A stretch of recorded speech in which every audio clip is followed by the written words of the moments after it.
Bienvenidos a este nuevo episodio de The White Coat Crew. ¿Cómo están, amigos? ¿Qué tal, amigo? ¿Cómo estás tú? Todo bien, aquí un nuevo episodio se viene hoy, vamos a traer cosas muy interesantes, pero antes de eso, te quería preguntar, amigo, ¿qué tal tu semana? Una semana bastante ocupada, la verdad, sí. Tal vez ahorita estamos un poco perdidos, igual en los posts tratamos de ser bastante constantes, pero a veces se nos cruzan cosas en la semana, igual proyectos, igual que tenemos individualmente, pero siempre tratamos de traerles el contenido y aquí estamos buscando un huequito aquí en la semana. Mi semana sí estuvo un poquito pesada, pero súper chévere. Estuvo Sí, bastante relajada. llevadera. No relajada, pero sí un poquito llevadera. Ajá, tuve un par de procedimientos que hicimos por ahí, pero todo bien. Ahorita hoy día es domingo, sí, nos estamos dando este tiempito en domingo que los dos estamos libres para sacar el contenido de esta semana. Era domingo familiar, pero ya tocó Exacto, pero grabar. por ustedes estamos Estamos aquí. aquí.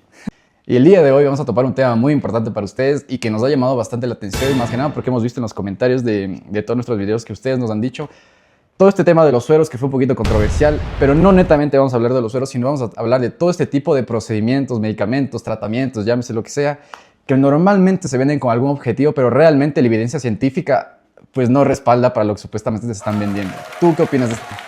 Es un tema muy controversial, amigo, más que todo porque técnicamente hay muchas personas que te dicen, pero es que a mí sí me funciona.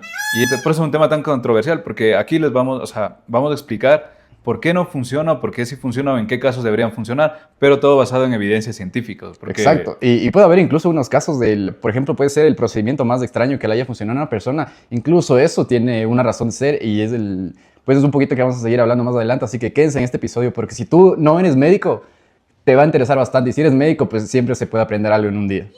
Entonces, el mito número uno que vamos a ver hoy es, ¿los antibióticos curan la gripe? ¿Tú qué opinas? A ver, dime. Eso es algo que es demasiado común y no es controversial porque es muy claro el panorama y cuándo se debe usar antibióticos y cuándo no, más que en este tema médico. Pero las personas que no son médicos sí tienen una gran confusión, a lo mejor no están muy enterados de cómo es el manejo en este tipo de enfermedades, porque por lo general, y yo he visto bastante, creen que el antibiótico es milagroso, creen que el antibiótico es la cura a todo, y la verdad, amigos, es que no. O sea, incluso si es que tú usas los antibióticos sin un propósito, sin un fin adecuado, incluso es perjudicial para tu salud. Y hay muchas personas que no solo te piden el antibiótico en la consulta, sino que te piden que les inyectes. Y ahí Exacto. va la famosa que te mandan el cóctel con dexametasona y terminas maravillado, pero las cosas no funcionan así. Ceftriaxona, Pero o sea, se ve barbaridades, pero primero, para comenzar, vamos a ver, ¿por qué dicen que no funciona para la gripe? Ojo, no estamos diciendo que no funciona.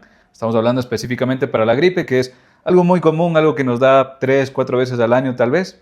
sí, Y que muchas depende. personas a veces es algo muy sencillo. Dependiendo de cuánta tierra comiste de pequeño, es el número de gripes que te da al año. Exacto. Entonces vamos a ver primeramente, ¿tú qué opinas sobre...? A ver, yo creo que primero tenemos que identificar primero qué es una bacteria y qué es un virus. Ajá, tenemos que establecer estos conceptos. Si tú no eres médico, quédate, van a ser conceptos sencillos que tú vas a entender súper bien para que salgas de toda duda y más que nada dejes de cometer esas atrocidades. Y si es que conoces a alguien que cree que el antibiótico es la panacea para toda enfermedad, pues le aclares un poquito su panorama. Entonces tenemos dos etiologías básicamente, que son los virus y las bacterias, ¿sí? Los dos son organismos completamente diferentes. Y de hecho yo tengo una anécdota que me pasó en oral acerca del tema de los antibióticos que les voy a contar ahorita, más que nada para iniciar con este tema. Entonces, yo en mi rural yo tuve una demanda, tuve una denuncia de un paciente que me denunció porque yo no le di antibiótico a su niño que vino a la consulta. Algo muy común que pasa. Algo muy común, ajá, no es queja, más que nada es un poquito de desinformación, pero para eso estamos nosotros aquí, vamos a hablar sobre este tema para que si tú eres un rural no te vuelva a pasar eso y es que tú eres público en general, estés bien informado y no lleves a tu hijo o denuncies a un médico solo porque no le dio un medicamento innecesario a tu hijo. Le salvó al hijo. Pero a ver, cuenta, ¿qué pasó? Bueno, sí, para ponérselas en breve, sí, había un niño que había venido por emergencia, se llama mi centro de salud. La verdad, nosotros que teníamos un flujo muy grande de pacientes, vino él, lo atendí sin problema. Era un niño que estaba bastante activo, lo único que ameritó fue tratamiento sintomatológico, medidas de soporte, paracetamol, para prevenir fiebre y malestar, y hidratación, ¿sí? Sales de rehidratación. Ya a la casa. Ya a la casa, exacto. Nada más, el niño tenía un poquito de eritematosa de la faringe y un poquito de secreción nasal, no tenía ningún otro síntoma, entonces se fue a la casa con esos dos medicamentos. Y pasa que luego, un par de días después, me llegó al famoso KIPU, que es un sistema de correos que se maneja ahí en el sistema público, con una denuncia que había hecho la mamá, sí, en mi contra de que yo no le di antibiótico a su niño, sí, que la mamá exigía antibiótico a su niño. Cabe recalcar que en la consulta no me dijo nada de eso, yo no la noté molesta, no la noté como que un poco inconforme con lo que yo decía ni mi tratamiento, sino que eso fue de la nada. Y bueno, básicamente era eso, ¿sí? como ahí te dan el reporte literal de la llamada en textual, decía todo lo que decía en la llamada, y decía literal, fui al centro de salud, me atendió un doctor blanquito, que no sé qué, de barba, que no sé qué, y le dio tal medicamento a mi niño, pero yo quería que le dé antibiótico y no le dio antibiótico. Y por eso fue la denuncia. Para que vean, amigos, que son cosas que nos pasan muy seguido. Porque a mí también muchas veces me ha llegado a la consulta y se enojan cuando les digo que no les voy a mandar algún tipo de antibiótico cuando no amerita. En las gripes, la mayoría son resfriado común, que son por virus. Exacto. No necesitas antibiótico. Te estamos salvando de que te pueda pasar algo peor. Que ya vamos a hablar sobre la resistencia bacteriana, que también es un tema muy controversial, porque hay pacientes que todo creen que se resuelve con antibióticos. Pero para comenzar, vamos a definir por qué nos sirve un antibiótico en un resfriado común. Exacto. Sí, entonces es básicamente porque depende de la etiología, es decir, la causa. ¿Qué está causando la gripe? ¿Qué está causando los síntomas? ¿Sí? Entonces tenemos los dos grupos. Hay muchos más grupos de microorganismos que causan infecciones, pero nos vamos a enfocar en los dos, las bacterias y los virus. ¿Sí?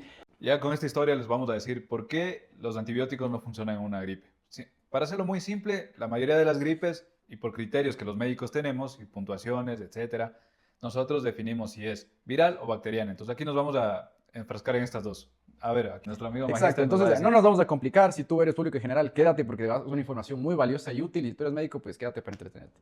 Entonces, bueno, bacterias y virus. ¿Qué es una bacteria? Una bacteria es una célula, es decir, tiene todos los componentes que una célula, como una célula humana tiene, ¿sí? Tiene su núcleo, tiene ribosomas, tiene su membrana, y en cambio, ¿el virus qué es? El virus, en cambio, no es una célula. El virus ocupa mecanismos de la célula para reproducirse, entonces le falta esos mecanismos. ¿Y por qué es importante esto? Básicamente es importante porque los antibióticos lo que hacen es que atacan o afectan componentes específicos celulares de la bacteria que el virus carece, ¿sí? Es decir, si tú le das antibiótico a un virus, este le está resbalando, básicamente. Entonces, para hacérselos fácil, ¿sí? La bacteria es una célula, ¿sí? Para el cual el antibiótico está diseñado para atacar a ciertos componentes, que la célula que es básicamente un pedazo de ADN o ARN, es decir, un pedazo de genoma envuelto en una cápsula, en una proteína que no tiene estos componentes y el antibiótico no le hace ni cosquillas. Exactamente. ¿Y por qué es tan peligroso esto de que los médicos o las personas se automediquen antibióticos a cada rato? Es muy preocupante porque ahí viene un tema que es muy preocupante para la medicina, que es la resistencia a los antibióticos. Así que si es que tú estás usando antibióticos para tu enfermedad o síntomas que no ameriten, incluso es contraproducente para tu salud. Así que vamos a hablar de la resistencia. La resistencia, como habíamos visto, ¿qué es? Es cuando la bacteria que te está afectando a tu salud, estás enfermo, ya no le está haciendo nada a los antibióticos que generalmente son de primera línea y son los que más utilizamos los médicos. Y esto se vuelve una problemática porque si ya no te pega ese antibiótico, toca escalar más. Y como habíamos hablado, la situación de la salud pública aquí en Ecuador, hay muchos medicamentos que aquí no hay. Exacto. Y si es que tu resistencia bacteriana o bueno, en algún sector alcanzó tanto que el medicamento ya no cubre los que tenemos aquí, necesitamos un medicamento más fuerte que incluso ya puede que ni siquiera exista aquí en el país y representa un verdadero problema de salud pública actualmente. Entonces, imagínate tú, ¿ok? Ya no, que el médico vaya a tu habitación y te diga, es que no existe algún medicamento que le alivie, que le quite esa bacteria. O algo que pasa muy común y se ve bastante en los hospitales, sí, que te mandan a comprar a ti el medicamento porque es un medicamento ya especializado que ya no se maneja a nivel público, ya no está en la cartera básica de medicamentos y pues ya sale de tu bolsillo porque son medicamentos más costosos que no se manejan aquí. Entonces, por eso no se automediquen con antibióticos. Exacto, entonces, en resumen, para ponérselos más fácil, si tú tienes una infección de vías urinarias o cualquier tipo de infección que amerita antibiótico, ya, y tú ya tienes una resistencia bacteriana, ya no vas a necesitar la pastillita, sino ya vas a necesitar una inyección intramuscular o intravenosa y así escalando. Es solo para ponerles un ejemplo para que se den cuenta. Por eso vayan con un médico, no vayan con el farmacéutico, no vayan con la licenciada que está en segundo año de enfermería, vayan con un médico que les evalúe bien y les recete un medicamento adecuado. Exacto, y igual surge su pregunta que vamos a hablar ahorita, entonces, ¿cuándo sí vamos a dar un antibiótico? Un antibiótico, de acuerdo a los criterios, pero el antibiótico se da cuando tu enfermedad es causada por una bacteria. Y ahí no acaba todo, porque también tenemos que ver qué tipo de bacteria es para dar el antibiótico adecuado, porque no todos los antibióticos sirven para todo. En fin, nosotros los médicos tenemos criterios que son estandarizados a nivel mundial de cómo clasificar una enfermedad, tanto bacteriana como viral. Entonces, todo este tipo de dudas que tú tengas sobre los medicamentos, pues déjalo a tu médico, porque tu médico es el que estudia, tu médico es el que sabe esto, y es muy probablemente que sí esté usando este tipo de tablas estandarizadas que son con puntajes y esté dándole tratamiento ideal a su paciente. Así que no queremos volver a saber que estás usando antibiótico cuando tú no lo ameritas. Y vamos a hablar del segundo mito, que es, los sueros son milagrosos. Y la respuesta es que... No. Bueno, sí, ¿no? No, está bien, no. Sí, así que vamos a hablar un poquito igual de este tema, que es bastante controversial. Sí, nuestro video de los sueros llegó a bastantes personas, teníamos bastantes comentarios, bastante gente que no, recién apenas se estaba enterando de todo este tema, de que no tiene un fundamento científico detrás de toda esta administración de sueros. Y como dice acá, fundamentos científicos. A nosotros vamos a ver la evidencia científica. Y tú, Pepito, que te pones esos sueros, no eres científico. Si a ti te funciona, no quiere decir que a todo el mundo le tiene que funcionar. Exacto. Y aquí nace una muy buena pregunta y es de por qué algunas personas sienten mejoría con estos sueros y otras no. Y hay una respuesta muy clara que es el efecto placebo.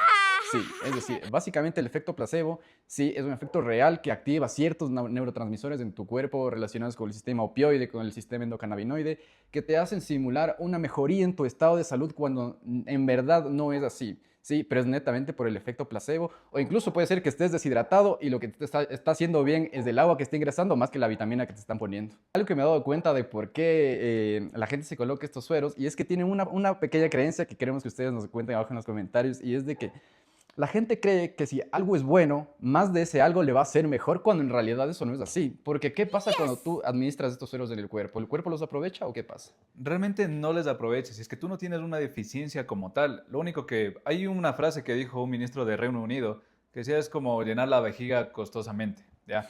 Pero ¿por qué de Qué esto? buena. Sí, es muy buena y es porque los sueros, estos sueros están constituidos realmente por vitaminas que primeramente son hidrosolubles. ¿Qué quieren decir esto? Que si tu cuerpo no tiene una deficiencia, prácticamente se te va en el orina.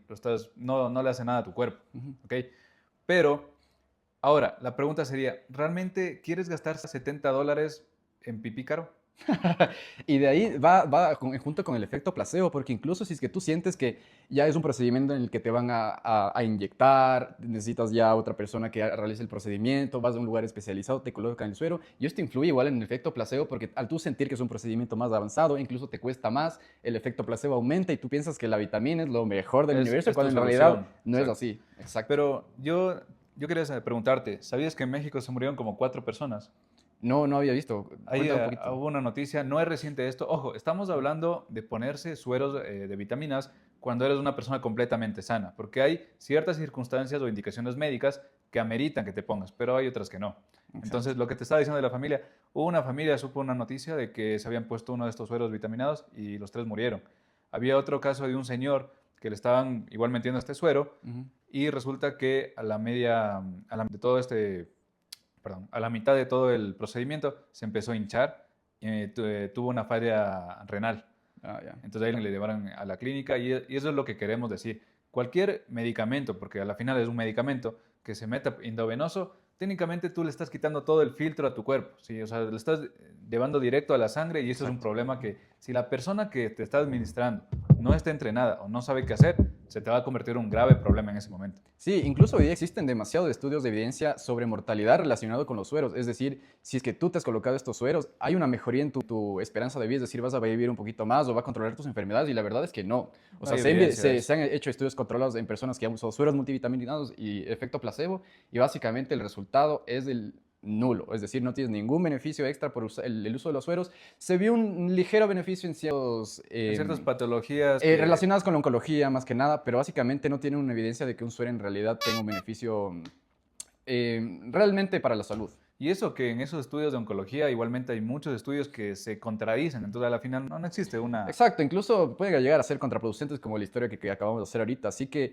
y esto va más que nada para estos lugares que supuestamente se especializan en la colocación de estos sueros. Y existen indicaciones médicas para colocar los sueros, esas en las deficiencias, perdón, claro que sí, pero no es lo más común, ¿sí? Y lo más común que la persona hace es que asiste a estos centros para colocarse estos sueros porque supuestamente les van a mejorar cualquier estado de salud para el que están yendo a colocarse. Y ustedes también, para las personas que nos ven y son pacientes, usuarios de estos métodos, pregunten, porque el marketing es hermoso, te venden un marketing extraordinario, te dicen que, por ejemplo, vas a aumentar tus defensas están bajas, pregúntate, ¿cuánto te va a aumentar?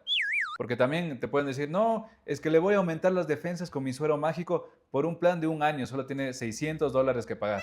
Exacto. Y no queremos igual tachar o señalar esto a las personas que se dedican a colocar estos sueros. Queremos nosotros solo... Bueno, queremos que ustedes se informen de esto y que sepan cómo es esto en realidad, cómo la ciencia respalda todo este tipo de procedimientos y no es como se los venden realmente, que es como que la panacea para cualquier tipo de enfermedad. No, pero aquí yo sí te quiero decir, yo sí les quiero criticar. Porque para mí, yo te digo una cosa, un médico, la mayoría de médicos sabemos que eso no sirve. O sea, lo tenemos muy claro. Ujú. Eso es algo que hasta en la facultad de medicina te dicen. Hay estudios, pero si tú eres un médico que estás poniendo eso, realmente yo no siento respeto por eso. No puedo ver que tú quieras lucrar solo porque les hace sentir mejor a las personas de una forma, como dices, del efecto placebo. Para mí no eres un verdadero médico. Ahí sí pueden decir que es falta de vocación. Y ojo, nosotros no estamos señalando, hay muchos médicos y personal de salud que, por ejemplo, administran medicación a domicilio, administran sueros para hidratar a domicilio. Nosotros no vamos nada en contra de esto, va a las personas que venden estos sueros como si fueran la panacea para todo y son sueros cargados con vitaminas y son los que administran, ¿sí? No estamos hablando de todas las personas en general. Un suero para hidratar es lo mejor que hay, pero nosotros estamos hablando de esta otra perspectiva. Ahora, en este segmento, vamos a reaccionar a un video y vamos a tratar de explicar qué es lo que pasa aquí. Oh, yes. Exacto, y seguimos con este segmento relacionado a los mitos. Entonces, vamos a tratar de explicar o vamos a tratar de entender lo que vamos a ver en este video. A tratar. En contexto, este video es sobre una persona que es sobador o hace masajes en la calle, entonces vamos a ver, porque trata de utilizar términos médicos, pero vamos a explicar ya. Exacto, entonces este mito va por ahí. A ver, vamos a ver. ¿Cómo tiene el señor los lumbares? Amén. Los lumbales. Hasta ahorita podemos darnos cuenta que él tiene problemas lumbales. Lumbales. Por aquí es donde pasa la sangre.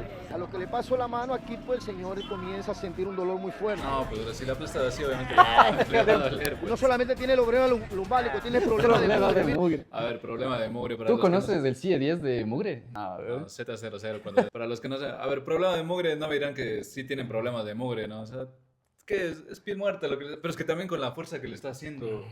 Capaz que si yo me hago así también tengo problemas de mugre. Le está raspando la Está epidermis, raspando. literalmente. Capaz y luego saco una lija así. Vamos. Como está la mugre también, demasiada mugre, varón. Padre, en el nombre de Jesús te doy gracias, mi Dios de la gloria. Que sean tus manos, Señor amado, haciendo esta terapia. En el nombre de Jesús. Amén. Después que oro, pues, hermano, comienzo a hacer el trabajo. Te vas a torcer. Llegan unas partes aquí que se llaman nervios asiáticos. Entonces también vamos a comenzar a trabajar las Las asias. asias. A ver, esa te la dejo a ti. Básicamente está refiriéndose al famoso nervio ciático, ¿sí? Que discurre por toda la parte posterior del muslo y bueno, ya en la parte posterior de la rodilla se divide en nervio sural, para que Para sí que le vean, metemos a la pues. anatomía. Pero no existe nervio asiático, o peor las asias. Y ajá, nadie te puede trabajar las asas. Puede trabajar las asias, trabajamos el cervical. Ponga la frente aquí, varón, la frente. Problema de Ahí, trata. y trabajamos lo que es cervical. Todo esto es la parte cervical. Sí. El Usa cuello térmicos, está términos pequeño médicos. estrés. Puede trabajar el cervical, mira la cara. Vamos a trabajar la parte del gemelo. Esto se llama Gemelos, gemelo y peroné. Gastrocnemios. Exacto. Ah, se me lo está pasando. Date tranquilo, mijo. ¿Qué tiene? ¿Qué siente? Fuerte, dolor fuerte. Podemos diagnosticarlo porque el señor tiene Ah. demasiado estrés. Necesita lo mínimo unas 3 terapias. Bueno, tú vas a pagar esta terapia. Yo cobro $5, papi. Todo el cuerpo. Ojo, lo que cobran clínica muchos no maneja. médicos en consulta, No 5 tengo. dólares, Ya mira para que- que vean. Lo barato sale caro. Una demostración para que usted salga ahí y tenga la ¿Sale oportunidad, dónde? la oportunidad de que tenga la clientela y le vengan a ver aquí en estoy yo. Ah, ya. Estoy sudando con esa de clientela, varón. Ya, bueno, ese es el video que vimos. Quiero saber qué opinan. Entonces, en resumen, lo que va este tema es acerca de todo este tipo, no con algún especialista, sino el tipo de procedimientos, ¿sí? Estos masajes, los famosos sobadores, que realizan este tipo de procedimientos de reducción de articulaciones, masajes, que acomodación tener de cuidado con huesos. eso. Hay que tener bastante cuidado. A lo mejor puede que la persona sí conozca la anatomía, puede ser cómo volver a colocar un miembro en su articulación, pero a lo mejor no están muy familiarizados con los riesgos de hacer estos procedimientos sin conocer la adecuada anatomía. Puedes tener lesiones nerviosas, lesiones medulares, puedes dejar parapléjico a una persona. Yo vi un video en que incluso una persona fallece, ¿sí? Lesión medular al hacer tracción en la región cervical. Entonces tiene que tener muchos cuidados. Y esto es algo que se ve mucho en la práctica clínica. Incluso yo llegué a tener un poco de conflicto con este tipo de procedimientos. Y incluso a mis pacientes yo decía que si iban a hacer este tipo de cosas, yo ya no les iba a atender porque venían peores. ¿Por qué les mostramos este video, mejor dicho, amigos? Ajá, fuera de que es un video chistoso, nosotros obviamente conocemos a José Delgado, es un ícono aquí de la cultura ecuatoriana, pero a lo que vamos es un poquito de... Tengan cuidado. Exacto. ¿Sí? Muchas veces no se les quita el mérito de que sepan hacer o de que tengan 20 casos de éxito, está bien, ¿sí? Tal vez te amaneciste con suerte, tal vez si conoces, está bien. Pero ¿cuál es la diferencia de estas personas y las personas que realmente estudian? Aquí lo que dijo mi compañero tiene toda la razón, que fue de que es las consecuencias, porque esa es la diferencia. Muchos médicos o profesionales de la salud saben las consecuencias y más que todo saben cómo evitarlas y si ya pasaron, qué hacer ante esa consecuencia. Exacto. Pero estas personas no. Digamos, si es que a este señor, ya dejándonos de bromas, de verdad le causaba una lesión cervical ¿Viste cómo le torció el tobillo? Ponte le sea una luxación de tobillo, ¿sabes? Al final, el señor encima le cobra. Y él no va a decir, no, pues varón, es que ya te quedó el pie así, ya nada. O sea, perdón, mejor dicho, él te va a decir eso. Y de ahí viene el médico y te tiene que arreglar lo que acaba de hacer él. Exacto. Y muchas veces pasa. En el internado, yo es una ciudad donde se cree bastante en esto de los salvadores y toda la cosa. Y hubo una historia muy triste, ¿sí? Dejándonos ya de bromas. Es para que ustedes tengan conciencia de las cosas que pasan. Había una persona que era menor de edad, no vamos a decir sexo ni nada ya, era una persona que era menor de edad. Resulta que aproximadamente como hace unas 2 semanas, 3 tal vez, no recuerdo bien, ya pasó hace tiempo, pero había tenido una fractura. Había estado jugando y tuvo una fractura en la zona de la pierna. Pero ¿qué es lo que pasa aquí? En vez de llevarlo a un centro de salud, a un hospital, para que lo vean los médicos, le llevan a un sobador. Y desafortunadamente el sobador, ya saben, le hace sus masajes y este fue mal allá. Le puso unos ungüentos, unas plantas, algunas cosas y le vendó. Y le dijeron que esa venda no se podía retirar en unas 2 semanas más o menos. Ya, creo que ya va por dónde va, sé por dónde va la cosa. Entonces, los papás, a pesar de que esta persona se quejaba del dolor, los padres o los tutores no le quitaron la venda porque fue lo que había dicho el sobador. ¿Okay? Lamentablemente llega al servicio de urgencias ya porque me parece que ya no sentía... Síndrome compartimental. Ya no sentía, o sea, ya no había dolor, no existía nada, no sentía. ¿Ya? Ya el dolor pasó, ya no existía dolor. Al cortar la venda y retirar todas esas plantas, esas cosas que le puse, prácticamente la pierna estaba necrótica. Torniquete supremo. Sí, o sea, ya lamentablemente, como en esos casos, se tuvo que proceder al quirófano y amputar. Se amputó bastante, la extensión fue bastante. Entonces, imagínense, es una persona menor de edad y prácticamente perdió el miembro inferior. Sí, entonces tienen que tener mucho cuidado con esto. Los médicos no somos malos ni tampoco queremos decirle, no, es que no vayas donde esa persona. Es porque pasan estas cosas y como les compartimos antes, la persona que probablemente puso las plantas y eso no sabía que iba a terminar así. Obviamente nadie quiere eso. Muchas de esas personas están ahí para ayudar. Pero entiendan de que no supo manejar eso. Y seguramente si esta persona hubiera vuelto donde ese señor, él, como la mayoría de veces te ha pasado, a ti también te ha pasado, de que vuelven donde los sobadores y los sobadores ya no saben qué hacer y vayan donde un médico. Y ahí es donde tenemos que tratar de arreglar eso y pagamos las consecuencias porque muchas veces se enojan con nosotros. Y el que paga las consecuencias, a fin de cuentas, es el paciente que ya fue, sufrió todo eso y... Ahí está, o sea, está hecho. Exacto. Listo. Entonces tengan mucho cuidado, amigos. No se expongan a ese tipo de cosas. Y por $5... Exacto. Siempre cuando un médico saben las consecuencias de hacer mal estos procedimientos y incluso lo que pasó ahí, básicamente le hizo un torniquete, ¿sí? Le amarró aquí en la pierna y le cortó toda la circulación, incluso por todo el tiempo que tú me dijiste, esa pierna no tenía sangre, prácticamente se murió, por eso no sentía nada, porque ya estaba prácticamente muerto y fue por lo que Y estaba tan bien se vendado amputó. que no podías ver. O sea, Incluso no el podías ver torniquete los no es que dedos. se utilice como se ve en las películas, incluso en el ámbito médico ya está reservado en ocasiones especiales, en cuanto se usa un torniquete tampoco ya no se usa como antes. Bueno, para terminar esta sección acerca de los mitos, vamos a hablar de este último y es, ¿la comida inconoce infecta tus heridas? No. Para hacérselos corto, igual como los demás, pues básicamente no. ¿Qué es la comida inconoce? A ver, aquí la que le conocemos como esa comida que puede causar una infección en las heridas o puede retrasar la cicatrización, que es más o menos el concepto que todo el mundo maneja. Exacto. Entonces, es un conocimiento que se tiene muy popular. Sí, todas las personas piensan que estos alimentos, cuando tú los ingieres y estás hecho un procedimiento, estás lastimado, incluso estás hecho un tatuaje, puede infectar tu herida, cuando en la verdad no es así. Pero a ver, yo he escuchado bastante sobre el cerdo y el ají. ¿Tú qué más has escuchado? Sobre todo estos alimentos irritantes, no solo el cerdo, pero todas las grasas, o sea, las carnes que tienen grasa, sí, más que nada el cerdo, la fritada, el huevo, también sabe, el chocolate. ají, chocolate también. Y bueno, estos alimentos, ¿hay un cierto respaldo científico en eso? Claro que sí, pero básicamente no es el término popular en el que se tiene. Entonces, es prácticamente imposible que por un alimento que tú estés ingiriendo se meta una bacteria en una herida que tú tienes en otra parte de tu cuerpo, ¿sí? Prácticamente eso es una translocación bacteriana y no sucede de esta manera. Básicamente pasa si es que, bueno, es una herida que está en el tracto gastrointestinal y llega a infectarse, pero no es que va a salir lo que tú comes del cerdo de tu estómago va a salir y va a infectar tu herida de afuera. O ¿sí? sea, todo lo que dice acá es, ¿puedes comer cerdo? Sí, puedes comer chocolate. Si tienes una herida, tú puedes comer todo. Prácticamente puedes comer todo. Exacto. Ahora, ¿Y existe la comida inconosa? Sí, pero no es lo que tú crees. Entonces, el término inconoso se refiere a toda esta comida que no infecta tu herida, pero sí aumenta la inflamación y retrasa un poquito el proceso de cicatrización. ¿Y qué comida es esa? Prácticamente las polisaturadas o la comida pura grasa. Sí. Exacto, entonces si la inflamación está mediada por las grasas, entonces si tú tienes una herida, estás lastimado, hiciste un tatuaje y Te comes estás grasa, metiendo- pues la inflamación va a ser mayor, te va a doler un poquito más y se va a demorar más en curar, pero Eso no es lo que es que por comer ese alimento se va a meter una bacteria en tu herida. Ahora, ¿por qué pueden creer que se metió una bacteria en tu herida?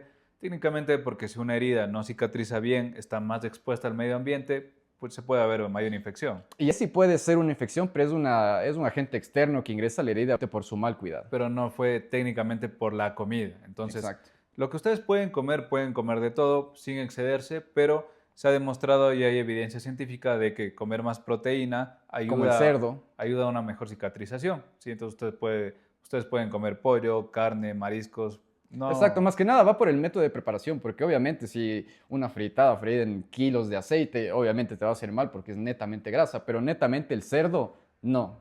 Y bueno, amigos, esto ha sido todo por este episodio de hoy. Cuéntenos abajo en los comentarios qué otros mitos les gustaría que saquemos de aquí a la luz, qué otro tema les gustaría que habláramos y queremos que nos cuenten abajo su experiencia relacionada con estos temas o algún otro mito que conozcan. Y antes de irme, el resumen. Los antibióticos no para virus. Los sueros vitaminados no funcionan para que te desintoxiques. Y la comida... no vayan donde los sobadores, porfa. Sí, y la comida inconosa técnicamente puedes comer de todo. Eso sería todo, amigos. Gracias por este episodio. Nos vemos en el siguiente video.